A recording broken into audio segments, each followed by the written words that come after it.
Salut à tous! Aujourd'hui, on se retrouve pour parler d'une artiste contemporaine asiatique, Yayoi Kusama. Kusama naît le 22 mai 1929 à Matsumoto au Japon. Elle vit une enfance assez difficile, notamment marquée par le début de la Seconde Guerre mondiale, dans laquelle elle est mobilisée dans l'effort de guerre comme des milliers d'autres enfants. Elle devra notamment travailler dans une usine de textile pour fabriquer des uniformes militaires. Elle sera aussi marquée par les tensions difficiles avec ses parents et notamment avec sa mère, avec qui la relation est très conflictuelle, voire parfois très violente. Ses parents voient d'un très mauvais œil sa passion pour les dessins et n'accepteront jamais vraiment sa décision de devenir artiste. Néanmoins, Kusama n'abandonne pas et continue le dessin, une de ses plus grandes passions depuis toujours. Elle expose ses premières œuvres à 16 ans, gagne le concours de l'exposition des arts régionaux en 1945 et en 1946 et part ensuite s'installer à Kyoto pour y étudier la peinture japonaise traditionnelle. En 1957, après plusieurs expositions réussies et un début de notoriété dans son pays, Kusama se décide à quitter le Japon, dont elle supporte de moins en moins le système traditionnel qu'elle estime trop hiérarchisé et patriarcal. De plus, être une femme artiste est assez mal vu et lui est souvent reproché. C'est ainsi qu'elle s'envole pour les États-Unis, séduite par l'avant-garde artistique, et s'installe à New York. Les débuts sont difficiles, mais à force de travail et d'acharnement, la moindre de ses expositions fait pas moins de 150 œuvres, elle s'y fait une place. En 1959, elle expose avec Yves Klein, Piero Manzoni, Andy Warhol et bien d'autres. Elle participe également au mouvement artistique du pop art et du psychédélisme.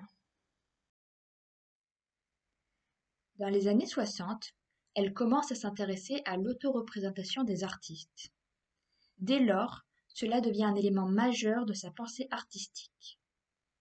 Elle se lance alors dans la performance et le happening. Mais ses présentations sont souvent critiquées, de par le fait que souvent, elle et les participants se retrouvent entièrement nus.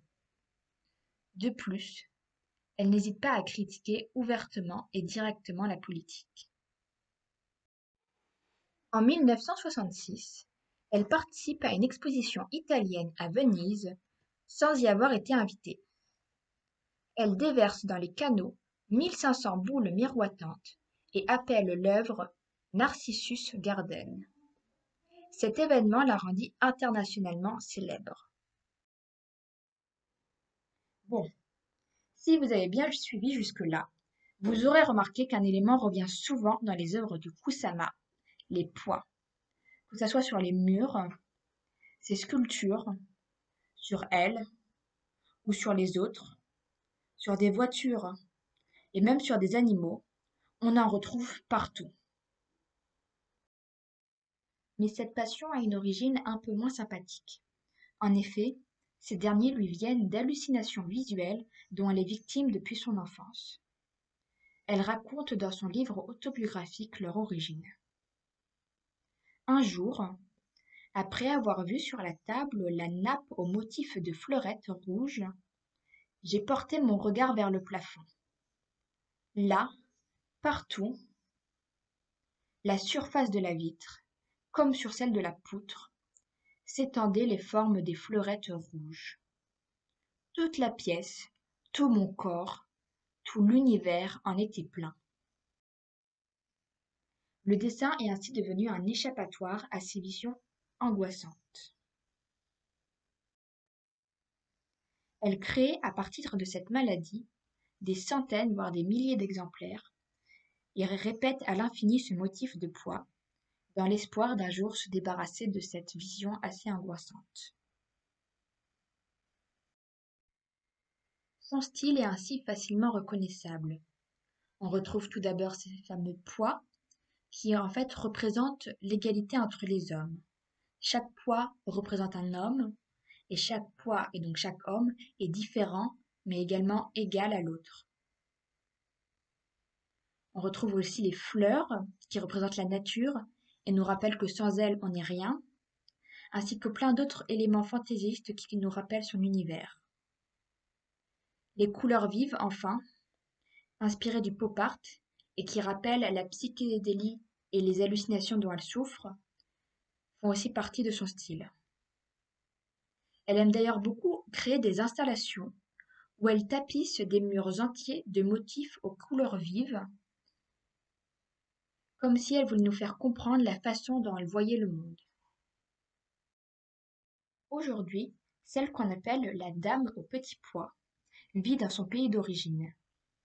Elle y est en effet retournée en 1973, épuisée mentalement par sa carrière d'artiste, et vit désormais dans un hôpital psychiatrique par choix.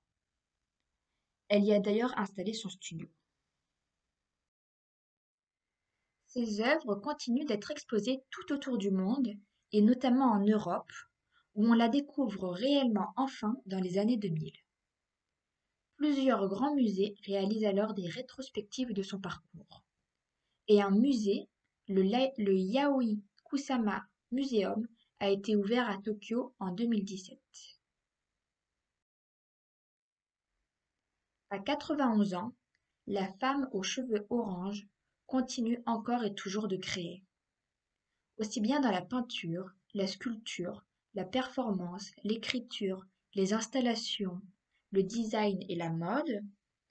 Elle a d'ailleurs collaboré avec de nombreuses grandes marques et a même fondé son entreprise. Kusama a réussi à faire de sa maladie un art et a définitivement marqué l'histoire de l'art.